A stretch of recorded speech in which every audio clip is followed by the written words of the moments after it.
Preservação alveolar. Não sei quando fazer. Olá a todos, sou Sandra Fabiano e para quem não me conhece, eu sou especialista em periodontia e mestre em implantodontia. Sou também professora coordenadora de um curso de especialização na Faculdade São Leopoldo Mandique, Rio de Janeiro. Eu sou professora há mais de 20 anos e adoro ensinar.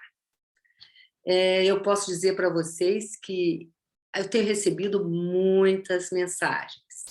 Esse tema, inclusive, eu tirei por causa das mensagens. Não sei quando fazer, como que eu vou fazer, preservação alveolar. A gente tem falado já há mais de um mês aqui, muita gente tem nos acompanhado e tem trocado mensagens comigo no Instagram, ou até no Facebook também. Eu digo para vocês, nos meus 30 anos de periodontia e 23 anos de implantodontia, eu estudo. Se eu não estudo todo dia, eu estudo dia sim, dia não. Estou sempre lendo alguma coisa. Eu sempre fui muito curiosa e sempre quero estar por dentro de tudo que está acontecendo. Não só porque eu sou professora, isso eu acho que desde quando eu era acadêmica. Então, a verdade é que a gente tem que se interessar, tem que estudar, tem que saber, porque estudar transforma.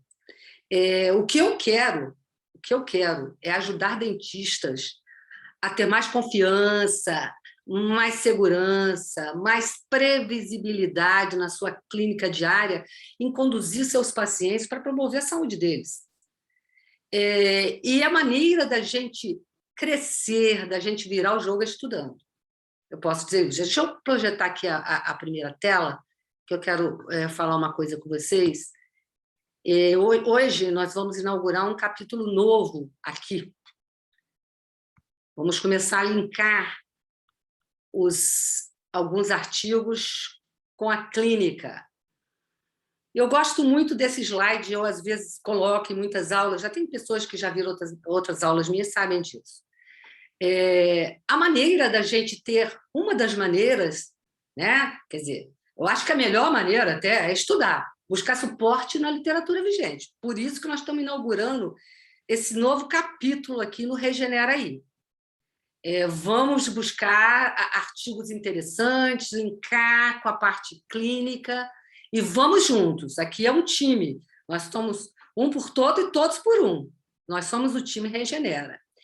É muito importante por vários motivos, porque óbvio que a clínica é soberana, como a gente costuma falar, mas ela tem que estar embasada na literatura.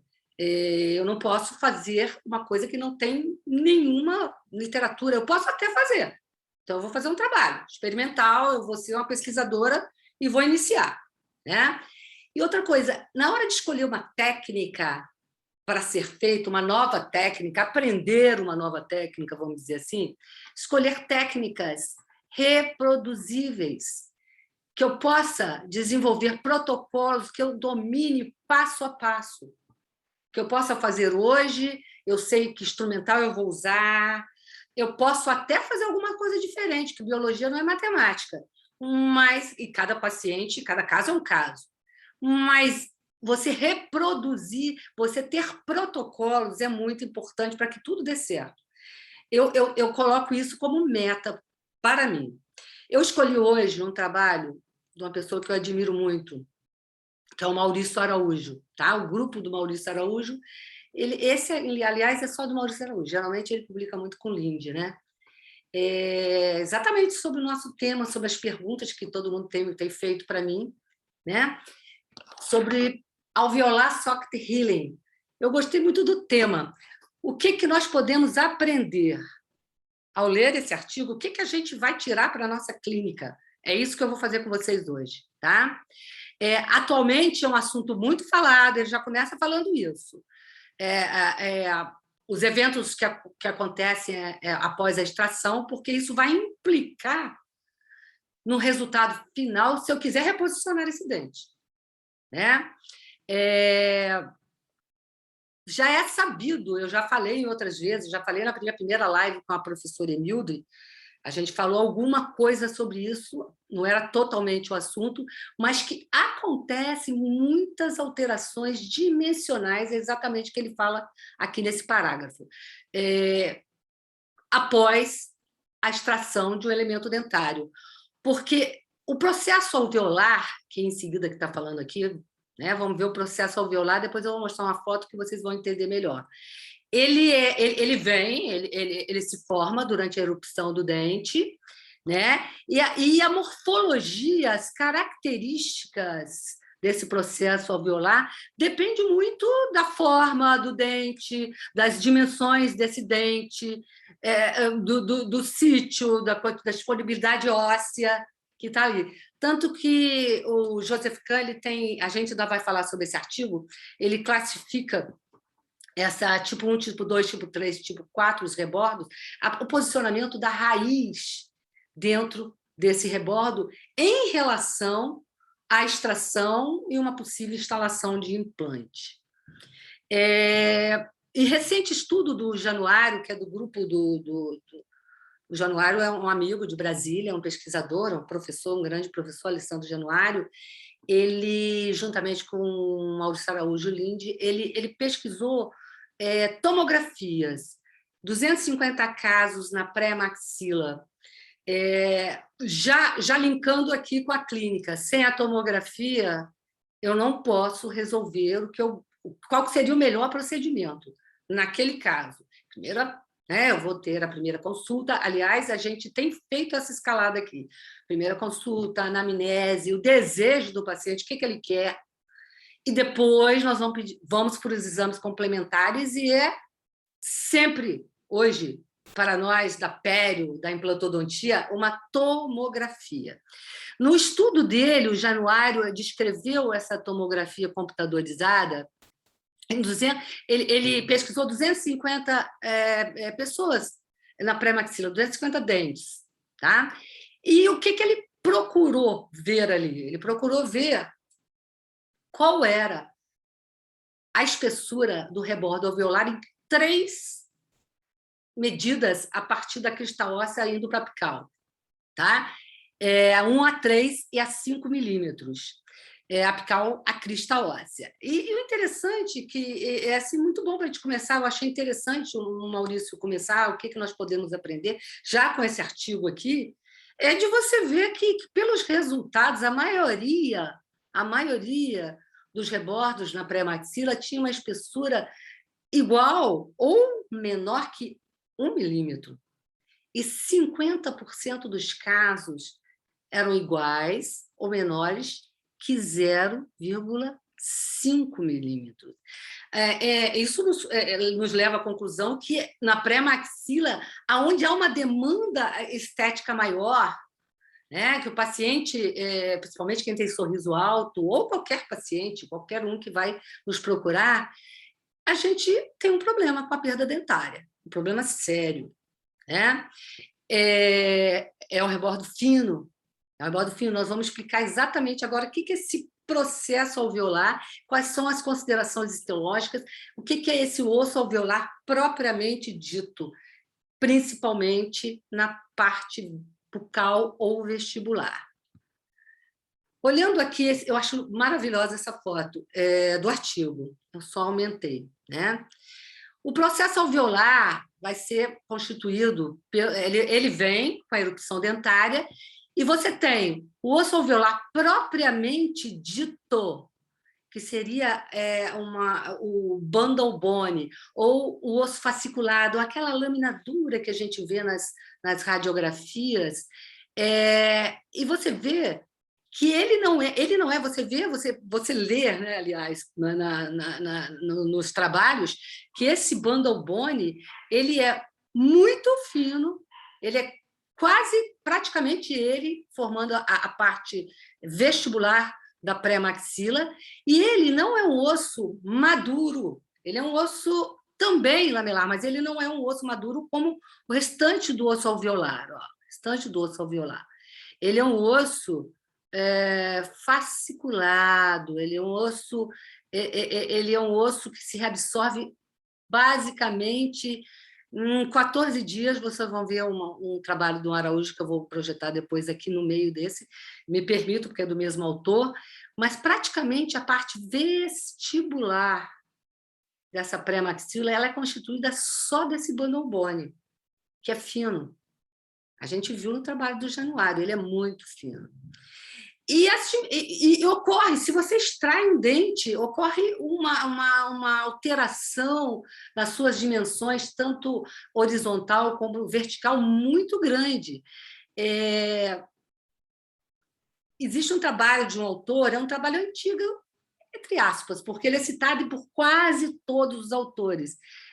Aqui ele cita, ele não fala, porque ele só está na referência, né? Se alguém se interessar por esse trabalho, depois eu mando, só me pedir que eu mando.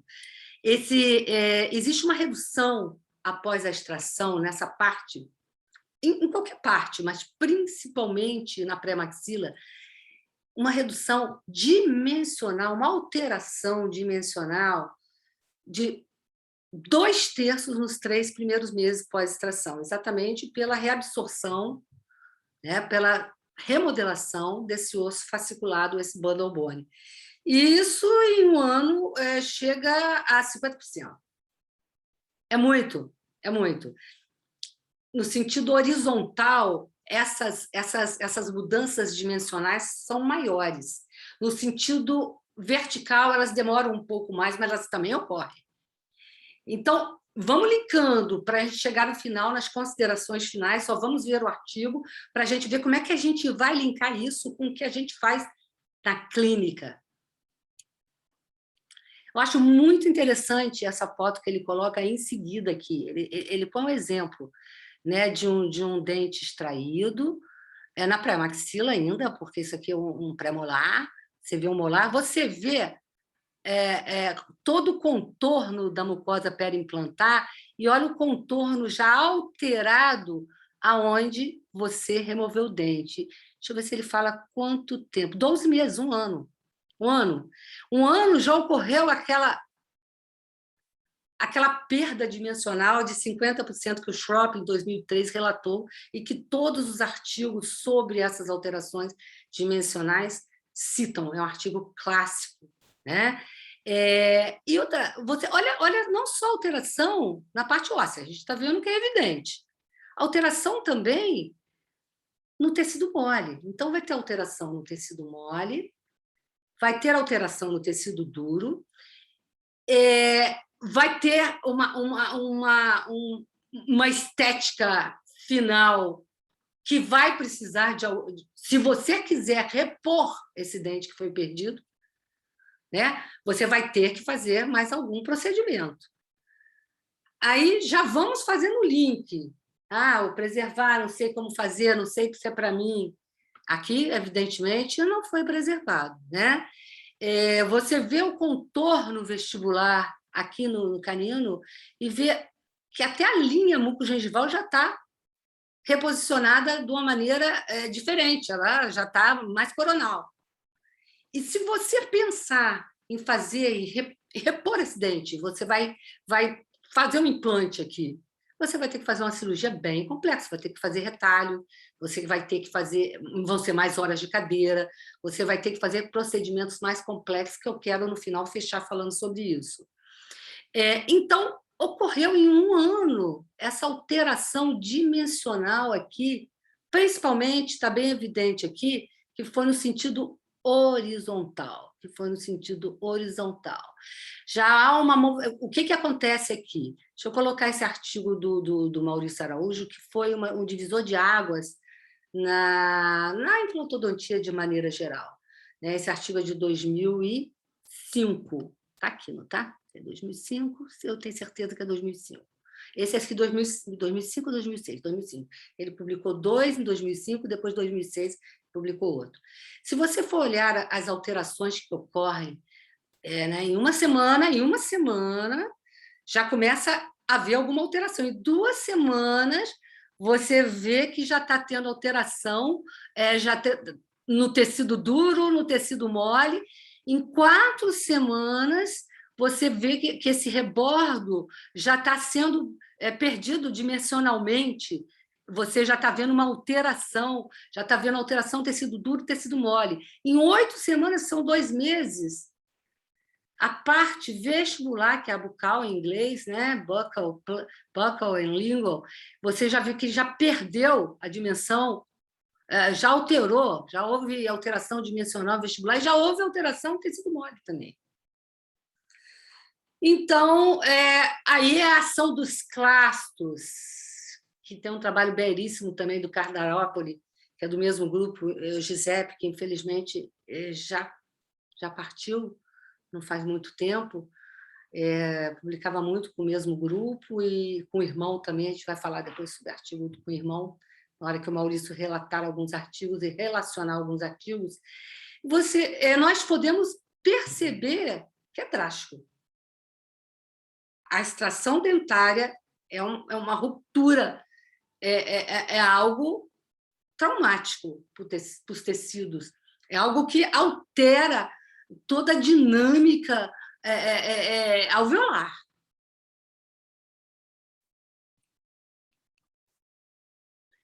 Gosto dessa pergunta. O que é que nós podemos aprender até então? Uma coisa que ele fala, que eu falo muito nas minhas aulas, eu já falei, acho que até alguma live aqui eu já devo ter falado. Quem me acompanha já deve estar vendo isso, né? Que a extração dentária ela é traumática, um procedimento traumático. Há uma ruptura das estruturas vasculares do ligamento periodontal, das fibras periodontais. O ligamento periodontal é injuriado. Ele desaparece. Então, a grande diferença, se a gente for pensar, ele vai falar mais à frente, é por que esse osso, esse bundle bone, que forma parte vestibular do processo alveolar nos dentes, é fina, mas permanece em função, muito bem em função, com os dentes. Muitas vezes a gente percebe que existe existe geralmente uma recessão, ou você vê isso nas tomografias, mas muitas vezes o tecido mole está ali, imaculável, quieto, porque não há uma reabsorção dessa parede totalmente se tiver com saúde periodontal, obviamente, né? Mas no implante, se você for pensar, se você for colocar um implante, tirar um dente, você vai ter que ou reconstruir se você não fez uma preservação, porque se você for ver uma tomografia, já perdeu toda aquela parte vestibular. Já houve, principalmente se passar um ano disso aí. Né? E o porquê que no dente isso se mantém? Obviamente, porque o ligamento periodontal está ali.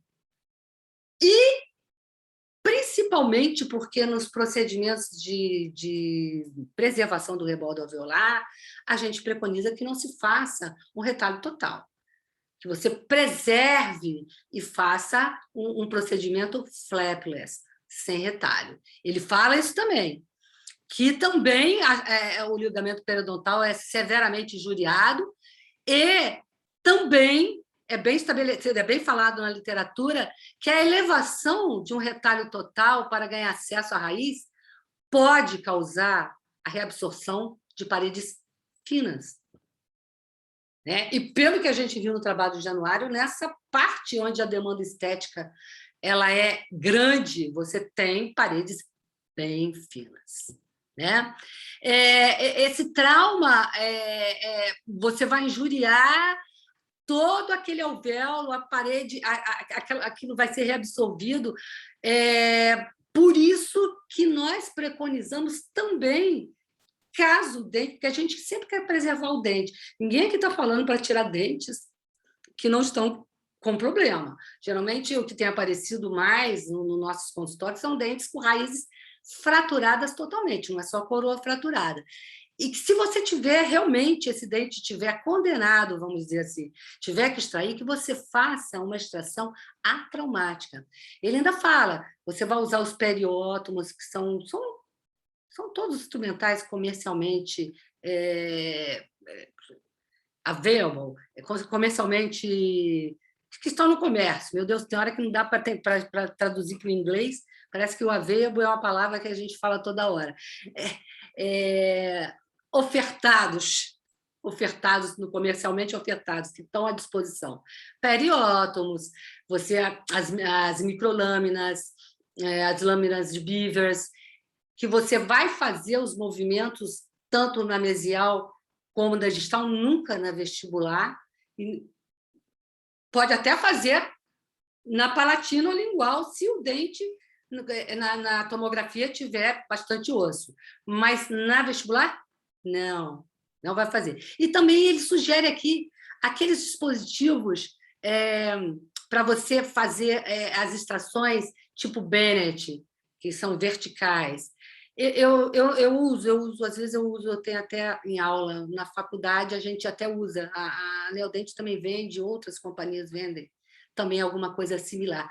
Mas eu te digo, se você tiver paciência com o periótomo, com as microlâminas, com fórceps, não aquele fórceps tradicional, geralmente, às vezes, fratura a coroa, você vai usar fórceps de raiz, vai muito devagar. Se, por acaso, fraturar, você pode também seccionar essa raiz, nunca no sentido mesodistal, para não perturbar aquela tábua óssea bucal, vestibular.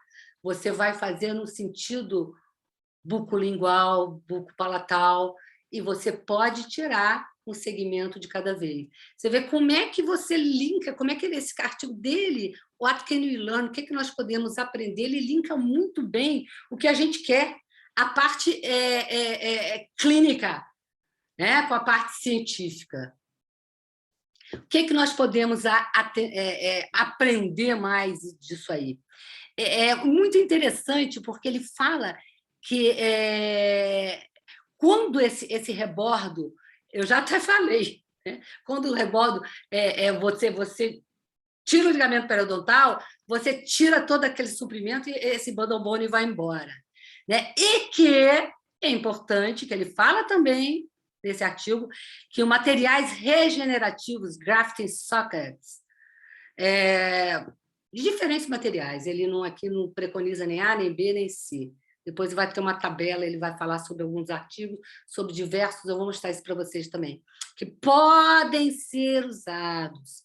Tem estudos clínicos indicam que as alterações seguidas das extrações dentárias podem ser minimizadas em combinação com esses procedimentos regenerativos, preservando esse rebordo alveolar, preservando pós-extração.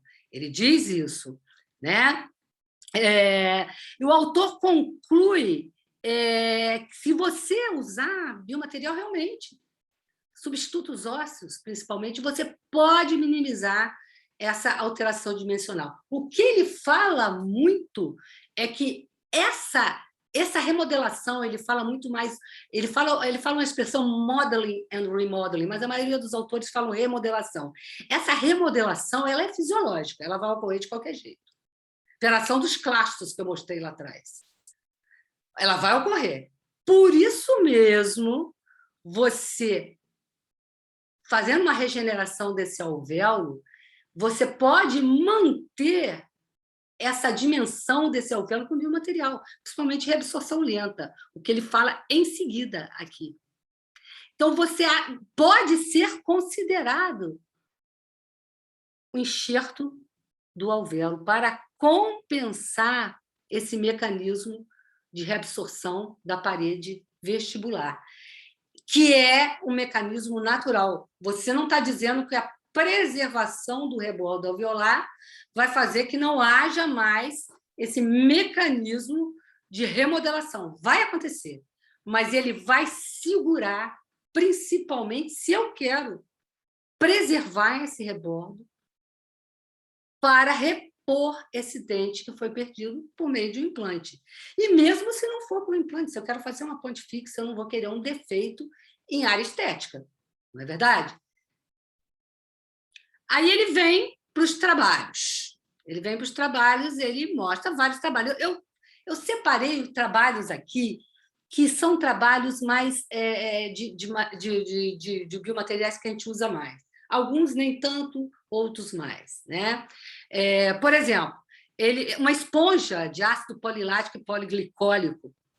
Eu nunca usei, mas a gente usa sim a membrana de ácido polilático ou poliglicólico, né? É um trabalho de 36 pacientes em 39 alvéolos, após extração.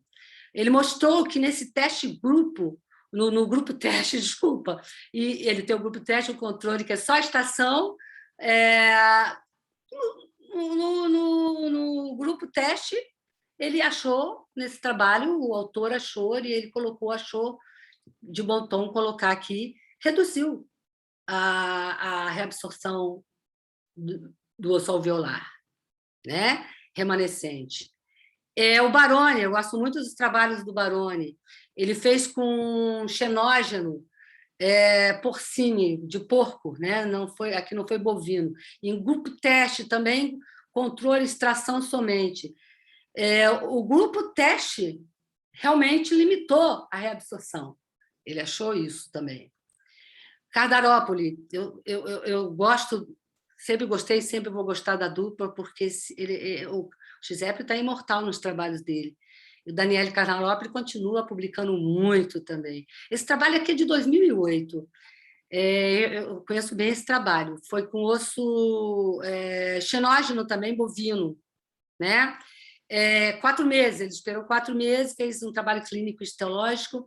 Aqui ele fala sobre a média, mas eu me lembro bem, ele descreve bem que 85% foi dos alvéolos que ele regenerou, que ele fez a preservação, ele conseguiu segurar, manter. Eu acho que não é segurar, porque a reabsorção acontece da parede, do bandobono. Manter esse volume para repor esse dente mais tarde por um implante, esteticamente falando, né? Não só esteticamente, numa posição tridimensional também. Se você não tiver um volume de osso alveolar, você não consegue colocar um implante numa posição tridimensional ideal. Muitas vezes você tem que fazer, aí sim, uma regeneração maior, né? Então, esse foi do Cardarópoli. Vamos ver o que ele tem mais aqui. Ele tem outro trabalho com beta-TCP, tá?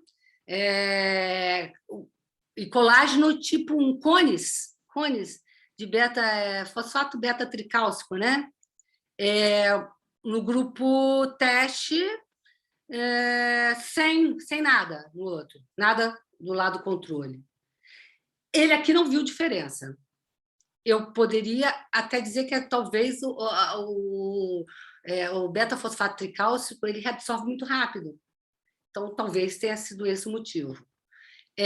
Aqui, outro trabalho, esponja de colágeno com osso xenógeno no lado teste e no lado controle, somente extração. Ele achou que preveniu a reabsorção horizontal do rebordo alveolar, né? E ele colocou também uma esponja de colágeno para selar o alvéolo, ou seja, ele fez aquele não levantou o retalho. Foi uma das vantagens que o Maurício falou nesse trabalho, de não se levantar o retalho, você conseguir que não haja uma reabsorção ainda maior, que não haja uma remodelação ainda maior. Ele selou uma esponja de colágeno. Ele teve um resultado sensacional, segundo o autor e o Maurício colocou no trabalho dele. Aqui ele fez um sulfato de cálcio hemidratado. Eu coloquei esse aqui porque eu achei interessante, porque foi com PRP, não é nem com PRF, não achei nenhum PRF aqui no trabalho do Maurício, pelo menos, né? Do outro lado, no controle, era só colágeno, um plug de colágeno, talvez um tape color coat, um plug. Ele não viu diferença entre os grupos. Mais um trabalho aqui, mais um trabalho. Aqui ele fez hidroxiapatita sintética, nanocristais de hidroxiapatita no grupo teste, e fez bovino. Ele fez teste grupo 1 e teste grupo 2. ele não viu diferença entre os grupos. É interessante, porque realmente a hidroxiapatita ela consegue. Ela consegue segurar o volume também do rebol alveolar. A gente vê muitos trabalhos. Muitas pessoas usam hidroxiapatita sintética até. Né? E o bovino, e o osso bovino, eu acho que é o mais usado para preservação do rebol alveolar. Juntamente hoje com o beta-fosfato tricálcio misturado com hidroxiapatita, não tem nenhum aqui, mas é usado, muito usado também. Aqui, de novo, não vê a diferença entre os grupos, porque ambos conseguem preservar aquele volume.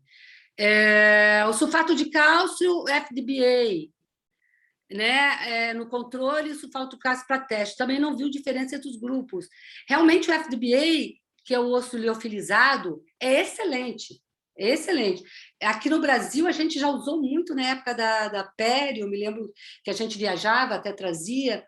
Hoje, a gente vê o FDBA, é o Freeze Dry Bone Allograft. Freeze Dry Bone Allograft. Ele é um osso congelado, seco congelado, osso humano, né? Ele é passado por todo um processo para que não haja contaminação, mas sempre fica a dúvida, né? Algumas pessoas não gostam de usar, mas aqui nos Estados Unidos se usa muito. Eu acho que na Europa também se usa um pouco, nos Estados Unidos se usa muito, muito, muito, muito. Aqui, a gente usa só o osso humano em banco de ossos, o osso congelado, porque é proibida a comercialização de órgãos humanos. Comercialização, que eu digo venda, dinheiro. E subentende-se que, quando o osso é um osso congelado, ele só é gasto, só é pago aquele gasto do processo dele, mas não comercializado para vender, igual é o osso liofilizado, que ele vem em pó, que você pode guardar na gaveta. Antigamente se vendia osso aqui, teve o Pacific Coast, teve vários. Quem a turma raiz da pele, da implantodontia, conhece bem isso, né? E não vende, mas é excelente. Todos os trabalhos mostram excelente. Ele tem uma substituição pelo tecido ósseo excelente, né? Aqui foi feito de novo o Cardarópoli, de novo, bovino, osso bovino, no lado teste, e no lado controle, só extração. Tá? Ele viu que realmente o bovino teve uma eficácia melhor, tanto para a preservação horizontal quanto vertical dessa reabsorção óssea, dessa remodelação óssea, manteve o volume. De novo, Cook and Milley, também clínico histológico. Aliás, o Cardarópoli tem um artigo que não está aqui, porque esse artigo do Araújo é de 2015, de 2018, excelente, excelente. Aqui ele também fez bovino no grupo teste, o xenógeno, né? Com colágeno. Com colágeno. Eu acredito que seja o maior colágeno hoje. E no grupo teste, ele fez hidroxiapatita, está dizendo que é não sinterizada, no grupo teste. Ele não viu diferença. Então, você vê que toda hora que está usando uma hidroxiapatita de boa qualidade, feito todos os testes dentro daquelas qualidades físicas, químicas que devem ter, de poros, de tudo mais, a hidroxiapatita é excelente. Então, a gente vê que, realmente, por esses trabalhos, que tem muita coisa na literatura sobre substitutos ósseos e preservação do rebordo alveolar pós-extração, muita coisa. E isso linka com a nossa clínica, né? Ao final, ele conclui muita coisa interessante. Não sei se devo fazer, eu estou colocando aqui só para a gente conversar, mas eu vou voltar. Né? Eu acho que a resposta de não sei o que devo fazer, vou perguntar para vocês. Vamos parar de... E vamos voltar aqui. Essa resposta eu vou perguntar para vocês. No final, ele conclui algumas coisas. Ele conclui principalmente que existe que a parede, em áreas onde a demanda estética é grande, essa parede bucal ou vestibular ela é muito fina, e que essa remodelação óssea acontece, a extração dentária ela deve ser a mais atraumática possível, ela danifica uma estrutura nobre, que é o ligamento periodontal, né? E que se for feito, de preferência, se faça flapless, não se levante o retalho. Isso vem de encontro com o que a gente tem falado aqui, né? Eu já falei, eu acho que algumas lives eu falei com vocês sobre isso, porque nós somos o time Regenera, a gente está falando sobre regeneração. A gente quer ensinar para vocês o passo a passo disso, de fazer uma preservação de rebordo alveolar, para você facilitar a sua clínica, né? Eu fico pensando, depois de escutar, de ver um trabalho magnífico, porque esse trabalho é um trabalho de revisão, mas onde ele inclui diversos trabalhos científicos excelentes, eu acho assim, inadmissível que um dentista hoje não faça uma preservação do rebordo alveolar. Eu tenho visto várias postagens sobre isso. A maioria fala que o melhor é fazer a preservação alveolar. Eu fico pensando, se você não for fazer implante, você tem que preservar. Viu aquele caso que mostrou lá dentro do artigo dele? Eu já peguei casos onde você tem um verdadeiro V, né? Você tirou um alvéolo que já estava trincado há muito tempo, muito danificado, e o tecido mole acompanhou totalmente aquela perda óssea pós-extração. Se você for fazer para implante imediato, você vai falar assim, isso não é preservação. É preservação também. Você vai instalar seu implante mais palatinizado e você vai procurar deixar um espaço para você colocar um substituto ósseo no gap. Se você for fazer esse implante, você, clínico geral, recebe no seu consultório.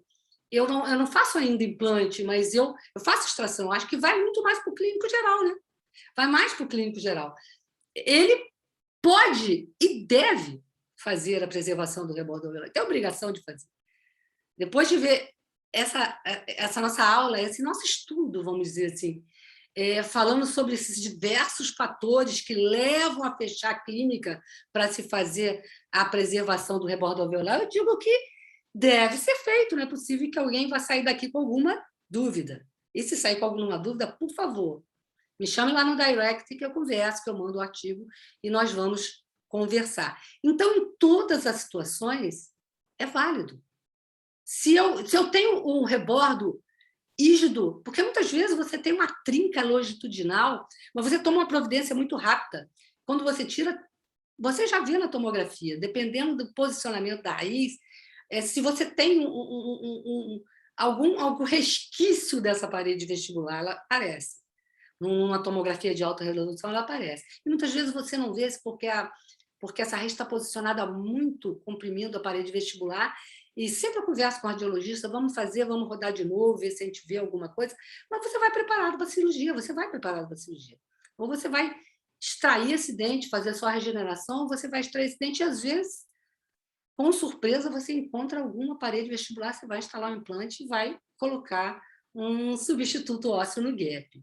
E se você é clínico e recebe no seu consultório, você não faz, mas eu vou fazer a extração, é meu paciente, quer fazer comigo, faça a preservação do rebordo alveolar. Porque lá na frente, quando ele te procurar de novo, ele pode resolver fazer um implante depois. Eu quero fazer um implante, eu quero fazer... Está feio, esse tecido meu está muito atrófico aqui, o que eu vou fazer? Ou ele vai resolver, ou ele vai, às vezes, ter até que encaminhar para um especialista, ele vai perder esse paciente. Quando que, se ele fizer a preservação, ou ele, mais tarde, se ele já for um implantodontista, ele vai fazer o implante, ele vai encaminhar. Ele já fez a preservação. Com o coração leve, de dever cumprido, o especialista fazer a preservação. O paciente vai ficar super satisfeito com ele, vai confiar nele. Em questão de lucratividade, eu acho que não tem nem o que pensar. você fazendo a extração e a preservação, ou você fazendo a extração em nada, não pondo nada, deixando aquele rebordo ficar atrófico, de procurar anos depois, mesmo que você faça cirurgias regenerativas, você vai ter que abrir o retalho, você vai ter que usar muitos dispositivos, ou membrana, ou tela de titânio, ou membrana reforçada com titânio, parafusos para a técnica tenda, muito mais biomaterial. Se você fazendo a comparação, nós já fizemos uma live com a doutora Renata e a gente vai fazer outra. Você comparando, você ganha muito menos. Você não pode fazer uma discrepância muito grande entre tirar um dente e instalar colocar um biomaterial. Você está fazendo a regeneração. É um procedimento que você gasta também, você pode cobrar bem. E você não pode ter 10 vezes mais para uma cirurgia mais complexa. Então, nem lucrativo é você deixar sem preservação. Então, assim, eu espero que eu tenha conseguido atingir meu objetivo aqui. Eu espero que vocês entendam. A gente vai continuar fazendo esses episódios de Regenera aí com artigos científicos, tentando linkar com a nossa clínica diária.